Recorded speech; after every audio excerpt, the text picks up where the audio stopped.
Next up is one of my friends, Tim Sears.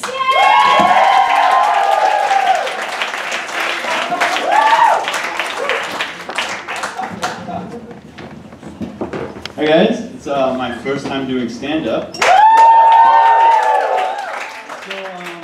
thought I'd be honest with you guys. I was planning on doing some crowd work beforehand, like inviting somebody on stage to interview, but I'm kind of nervous doing that to a stranger, so I put a plant in the audience. So just for honesty's sake, I'm still going to ask for a volunteer just for the effect, but you guys know what's happening. Okay, I'm going to turn around and start my set. Can you clap, please? Okay. Can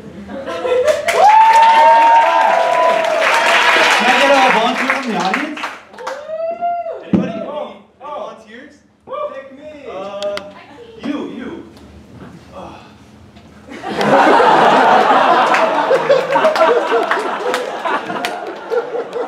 All right. Hi. What's your name?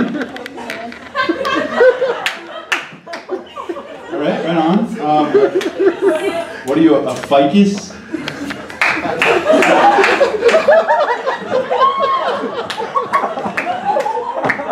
All right. A round of applause.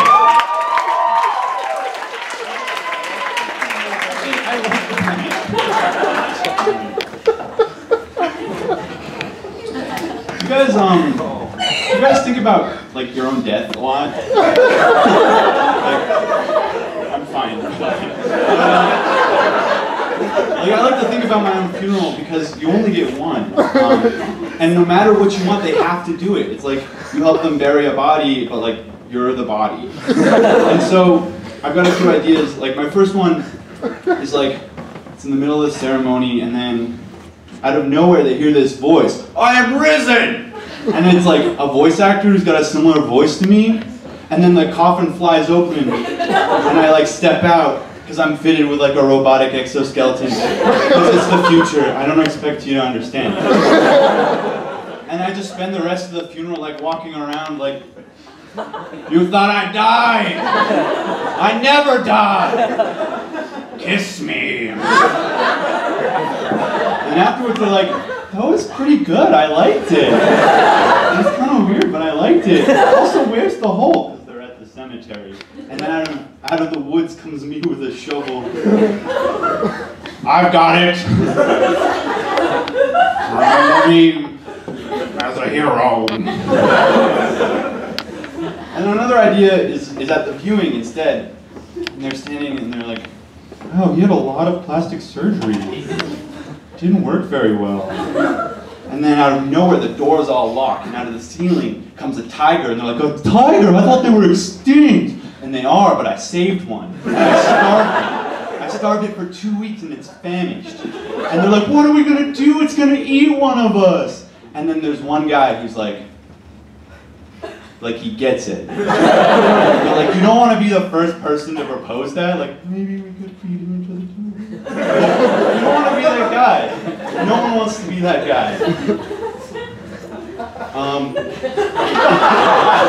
I do a lot of planning, but for my funeral only, and that's pretty much all I plan for. I'm fine. I'm not like a planner.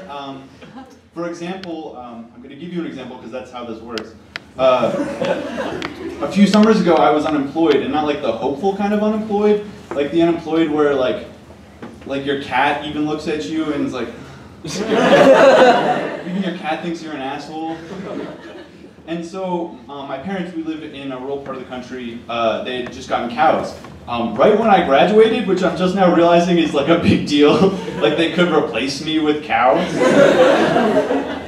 Anyway, I was really bored, and I figured, I'm a guy, I can do this, which I think a lot of guys like approach problems that way. Just like your masculinity trumps your like need to know things. This is a pretty complicated problem with a lot of moving parts. And like a lot of context that I don't understand. I should really do some research. Just kidding, suck my dick! And that's how wars happen. So for cows you have to build like an electric fence because, I don't know, but, so you need to do that. And so I just did it. And like halfway through, I like got this feeling that I had no idea what I was doing. And like on the one hand, I know it's all my fault. And on the other hand, like I can't turn back now, I'm too far. And there's like billions of years of male ancestors just looking over you like, do it, pussy. So I did. And everything was fine. Except for a few months later, our dog Danny was acting weird. And Danny is like tragically inbred. He's like, you know, some dogs you like look into their eyes and you see a moon howling. I'm sorry, a wolf howling at the moon, and it like looks at you and it winks, and you see like the proud ancestor that the wolf is. And my dog, when you look in his eyes, you see like a merry-go-round with like a melting ice cream cone. There's like too much incest to see. And his only thing is running. Like running's his entire life. He treats running like guys who have something to prove treat Radiohead. You guys don't like Radiohead? Radiohead's a great band. Radiohead's amazing. Radiohead's my favorite band. Radiohead's the best band. My dad never hugged me. Radiohead's the best. And that's how wars happen. But he was acting strange and then he wasn't running anymore and he was sticking to like wood and like the patio and like non-conducting surfaces. I also have hindsight. I know what happened. And so he was just being shocked and he's so dumb that he just thought, just like running's out of it. I can't run anymore. That's the end of that. And he was so depressed. I need you guys to laugh or else I'm gonna start crying.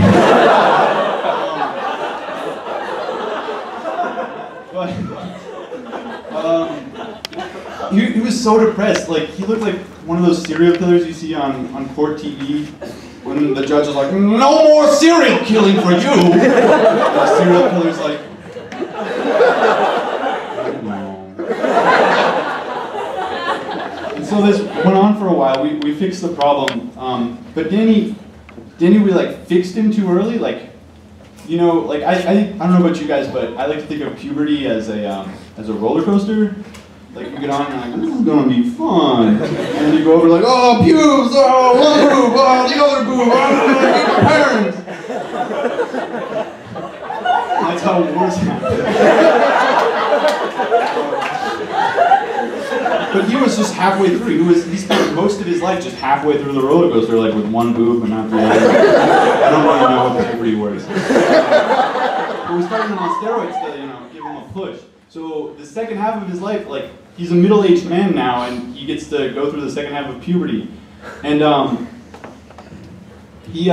before steroids, he was like, I'm a dog. And now he'll like get into bed with my mom, which he never did before, and he'll just like stare at all the men in the room. Just like, what are you gonna do about it? This is the new normal. Also, can I have a treat?